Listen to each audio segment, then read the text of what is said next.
नमस्कार। सभी को राम राम प्रणाम।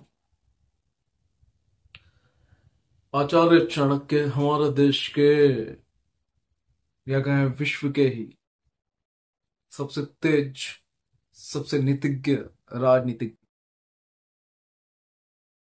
के द्वारा एक बात कही गई थी कि अगर आपको अपने देश को सही तरह से चलाना है तो आपके यहाँ की दंड नीति बहुत मजबूत होनी चाहिए। आपके यहाँ की दंड नीति बहुत स्पष्ट और धर्म के अनुसार होनी चाहिए। न्याय जो व्यवस्था है वह धर्म के अनुसार होनी चाहिए। लेकिन हमारे देश में तो धर्म के अनुसार ही न्याय व्यवस्था दिखाई दे रही है। जो एक धर्म के साथ अलग व्यवहार करती है, दूसरे धर्म के साथ अलग व्यवहार। मजबूत न्याय व्यवस्था बना रखी है हमने हमारी। जहां एक धर्म के खिलाफ कुछ हो तो चीजें कुछ और तरीके से देखी जाती है, और किसी और धर्म के खिलाफ कुछ हो तो चीजें कुछ और तरीके से देखी जाती है। अभी वर्तमान का जो मामला चल रहा है वो है ना, क्या नाम है उस लड़की का? समिष्ठा, है ना? समिष्ठा वाला मामला। उस लड़की ने जो बातें कही, जिस तरह से कही, वह किसी भी तरीके से क्षमा योग्य नहीं। उन बातों को किसी भी तरह से सही नहीं ठहराया जा सकता है। तो आपने चलिए एक्शन लिया, लेकिन क्या वाकई में उसके लिए जो आपने एक्शन लिया वह एक्शन ने जितनी बड़ी गलती करी क्या उसके अनुसार सही है? उसकी वीडियो देखकर पता लगाया जा सकता है कि वह नासमझी में वह सब कर रही। लेकिन जिन लोगों ने समझदारी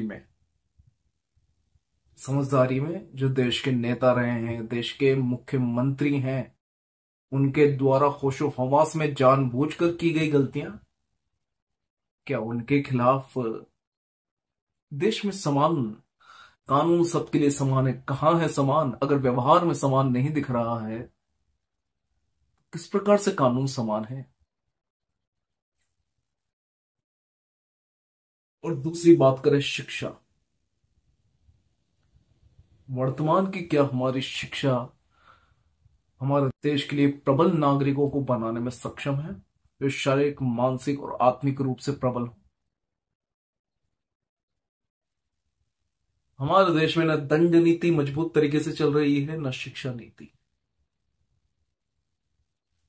अगर सरकारों द्वारा इन चीजों पर जल्दी निर्णय नहीं लिया गया तो आम जनता का विश्वास पहले उठ चुका है, और ज्यादा समय नहीं लगता। बाकी सब समझदार है। एक और बात, अभी एक मूवी अभी रिलीज हुई है, हिस्ट्री ऑफ इतिहास। उस मूवी का बनाने वाला जो है, डायरेक्टर जो है उसका मूवी का, उसका इंटरव्यू मैं सुन रहा था। एक इंजीनियर है वो। उस व्यक्ति ने ये बताया कि जब वो रियलिटी मूवी में वह रियलिटी दिखाना चाहता है, ऐसे मूवी में पुराने टाइम से पुजारियों को ढोंगी, है ना, बलात्कारी, पता नहीं क्या क्या दिखाना, अरे कोई समस्या नहीं है। तो जाति प्रथा, है ना, ऊंच नीच भेदभाव सबसे भरा हुआ है, कोई दिक्कत नहीं है। लेकिन जब उस वह व्यक्ति तथ्यों के साथ रियलिटी दिखाने की कोशिश कर रहा है, तो उससे सेंसर बोर्ड क्या कह रहा है? कह रहे लोगों को इतना भी सच नहीं दिखाना है।